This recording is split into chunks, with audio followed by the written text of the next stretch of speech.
नमस्कार, राज की बात में आपका स्वागत है। 11 दिन पश्चिम बंगाल में एसआईआर की प्रक्रिया, ममता बनर्जी की बेचैनी और इस बीच बिहार चुनाव का परिणाम। ये बंगाल में ऐसे हड़कंप मचा हुआ है जिसमें टीएमसी के अंदर ऐसी व्यवस्था हो गई है कि लगता है कि चुनाव की घोषणा से पहले ममता की पार्टी बिखर जाएगी। जो भरोसा खत्म हो रहा है ममता बनर्जी के ऊपर, जो मुस्लिम अपीजमेंट की पॉलिटिक्स से इतर नॉर्थ बंगाल के क्षेत्रों में जहां हिंदू वोटों पर टिकी हुई है निगाहें, जिन जगहों पर टीएमसी के नेताओं को लगता है मुसलमानों से जीत नहीं होगी, वहां पर पार्टी के अंदर बेचैनी है। बिहार चुनाव का परिणाम सामने आ रहा था। जैसे जैसे आंकड़े भारतीय जनता पार्टी जनता दल यूनाइटेड के बढ़ रहे थे, वैसे वैसे ही धड़कनें ममता बनर्जी की बढ़ रही थी। 5 बजते बजते टीएमसी की एक मीटिंग हुई और उस मीटिंग में इसी बात की चर्चा थी, आगे प्लानिंग क्या है। क्योंकि इसके परिणाम के बाद इन लोगों को भी पता था कि भारतीय जनता पार्टी जो इलेक्शन मशीन की तरह उपयोग करती है अपने संगठन का, वो टारगेट शिफ्ट करेगा और वो टारगेट शिफ्ट करेगा तो बंगाल ही टारगेट है। बंगाल में भाजपा का आधार भी मजबूत है, संभावनाएं भी बेहतर है, इसीलिए केरल पर फोकस नहीं है, तमिलनाडु पर फोकस नहीं है। उन जगहों पर भाजपा को यह पता है कि तमिलनाडु के अंदर हम एआईडीएमके के साथ गठबंधन करेंगे, पीएमके और कुछ और पार्टियां हमारे साथ गठबंधन में रहेगी, लेकिन वहां पर जो सबसे बड़ी पार्टी गठबंधन की होगी वो भारतीय जनता पार्टी नहीं होगी, एआईएडीएमके हो सकती है। और सरकार बनेगी तो उसमें भाजपा की भूमिका हो सकती है, चीफ मिनिस्टर तो एआईएडीएमके का बनेगा। केरल में संघ का आधार बड़ा है, लेकिन उस आधार को वोट में कन्वर्ट कराना मुश्किल है। हम अगर अपनी उपस्थिति दर्ज करा लें, तीसरे नंबर की पार्टी भी बन जाए कांग्रेस या लेफ्ट के साथ साथ, तो भी बड़ी उपलब्धि होगी। लेकिन बंगाल ऐसा प्रदेश है जहां पर संभावना चीफ मिनिस्टर की है, संभावना सरकार बनाने की है, इसलिए टारगेट शिफ्ट तो बंगाल में ही होना है। क्योंकि पिछले लोकसभा चुनाव जहां 12 सीटें मिली, उससे पहले के लोकसभा चुनाव 2019 में 18 सीटें मिली पश्चिम बंगाल में। सीट विधानसभा में 2 सीटों पर जीत थी, उसी के साथ 2 से 77 हो गया। ये छोटा मोटा अचीवमेंट नहीं है, ये बड़ा अचीवमेंट है कि एक फोर्स चाहिए जिसके बाद बिहार की तरह सुनामी होगा। और इसलिए ममता बनर्जी की पहले जो मीटिंग हुई उसमें इनके नेताओं के सामने एक बड़ा संकट था, करे तो क्या करे। कंफ्यूजन इस बात का है कि क्या राहुल गांधी की तरह, कांग्रेस की तरह एजेंडों में कंफ्यूज रहें या फिर एक रास्ता अपनाएं, क्योंकि पार्टी के अंदर से खबरें कुछ और आ रही है एसआईआर को लेकर। और इसलिए यह दिख रहा है कि भारतीय जनता पार्टी आगे यहां पर चुनाव की घोषणा से पहले वो मुद्दे उठाने वाली है।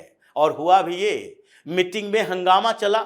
ममता बनर्जी ने शाम से लेकर रात तक 2 मीटिंग ली।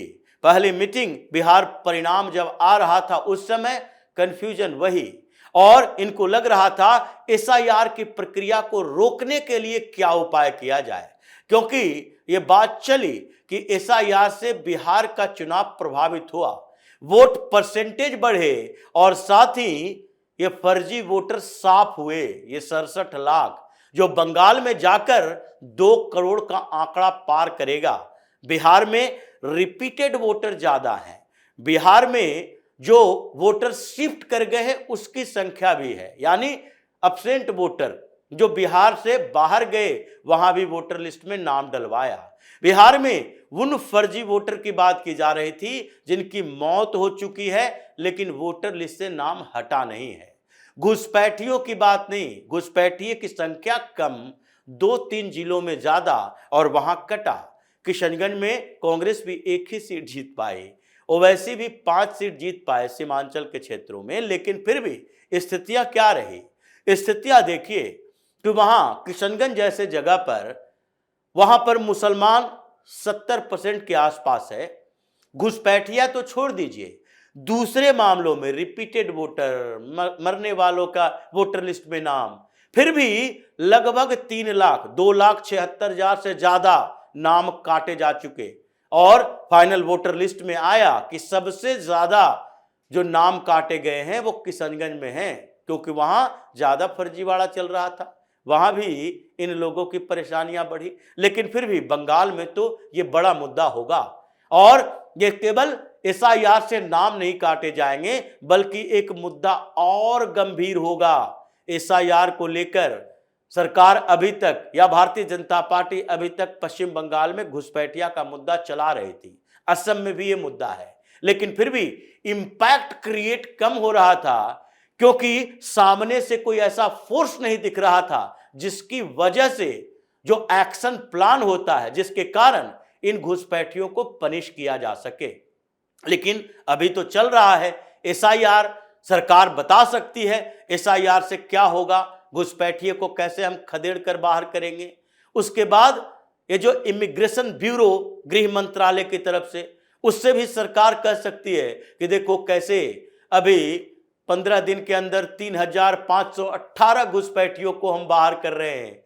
अब आगे धीरे धीरे एक एक क्षेत्र को टारगेट होगा, और एसआईआर की प्रक्रिया के साथ साथ जहां जहां चुनाव आयोग के डाटा में दिखाई पड़ेगा कि ये विदेशी हो सकता है, वहां वहां इमिग्रेशन ब्यूरो का एक्शन होगा और डिटेंशन कैंप में जाएगा। यही समस्या ममता बनर्जी की रही। ये जो चारों तरफ दिखाई पड़ा कि कहां कहां किन कॉलोनियों में नाम ज्यादा, वोटर संख्या कम, किसी भी जगह पर कहीं ऐसी स्थिति है कि नाम बहुत कम, वोटर लिस्ट में ज्यादा, आधार कार्ड ज्यादा से ज्यादा हजारों की संख्या बने थे।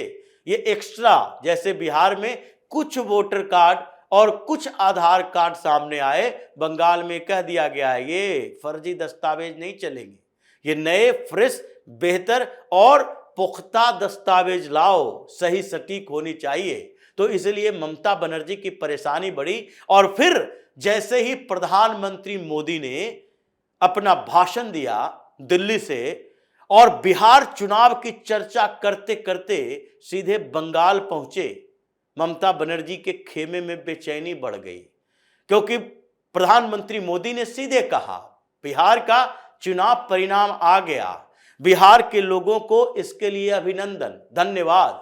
लेकिन इसके बाद बिहार से गंगा बंगाल में ही घुसती है, तो इसलिए अब बंगाल को टारगेट करो।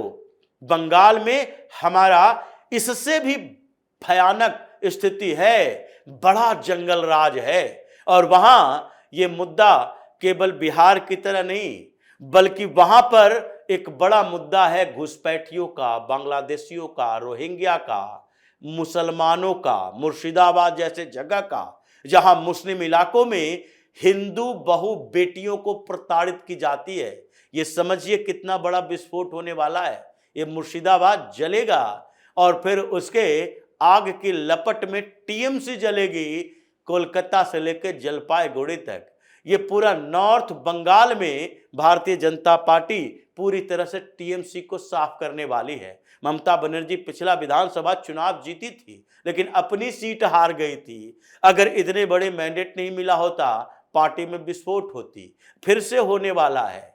ये ममता बनर्जी की पार्टी जिन इलाकों में दिख रहा है कि टीएमसी मुस्लिम वोट से केवल नहीं जीतती, उन इलाकों के विधायकों में भगदड़ मचा हुआ है कि नहीं, अब परसेप्शन बदल चुका है। अब ये नहीं कह सकते कि एक जगह पर, दो जगह पर, ये कह सकते हो कि केजरीवाल जैसा व्यक्ति पूरे पैंतरेबाज, दिल्ली में भी ये मुद्दा उठा और हिंदू भी एक हुए। ये बटोगे तो कटोगे के नारा असरदार हुआ, हरियाणा में भी हुआ। इतने पैतरे कांग्रेस चलती रही, लेकिन भारतीय जनता पार्टी सत्ता रिटेन कर लिया। ये महाराष्ट्र में भी हुआ। ये हिंदू ध्रुवीकरण की बात, ये जो बढ़ चढ़ कर कह रहे हैं, सच्चाई है। ये इसके बाद बिहार में भी हुआ। कोई कल्पना नहीं कर सकता था कि तेजस्वी यादव यानी लालू यादव की पार्टी इस दुर्गति के साथ चली जाएगी। जो पिछले चुनाव में सबसे बड़ी पार्टी बनी थी, आज नीचे के स्तर पर बड़ी पार्टी दिखाई पड़ रही है। चिराग पासवान से कंपटीशन है। तो इसलिए अब बंगाल में भी यही होने वाला है। एसआईआर की प्रक्रिया में 11 दिनों में तकरीबन 73% फॉर्म बांटे जा चुके हैं। वापसी भी हो रही है और इसके साथ साथ ये तलाशी भी चल रही है।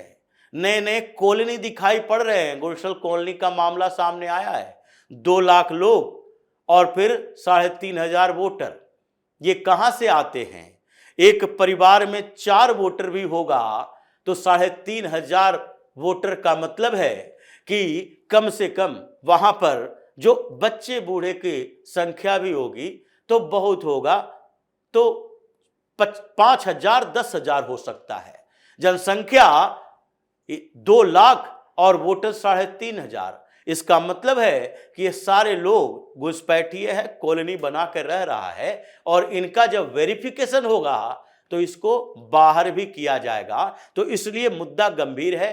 टीएमसी में भगदड़ मची हुई है। ये जो शाम के बाद प्रधानमंत्री मोदी के भाषण के बाद जो टीएमसी की बैठक हुई, स्थितियां और खराब है। अभी इंतजार कीजिए।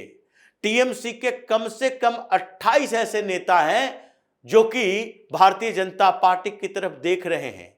वो वहां से जाने की तैयारी में हैं। क्षेत्रों पर नजर डाली जा रही है कि अब संभावना इस पार्टी की नहीं है।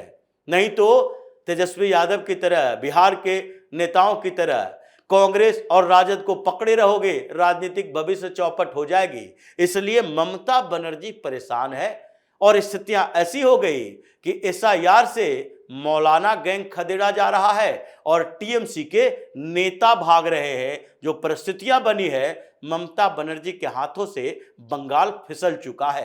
तो इसी तरह की खबरों के साथ फिर से हाजिर होंगे। तब तक के लिए बने रहिए हमारे साथ और देते रहिए हमें सहयोग, ताकि इसी तरह की खबर हम आपके लाते रहें। धन्यवाद।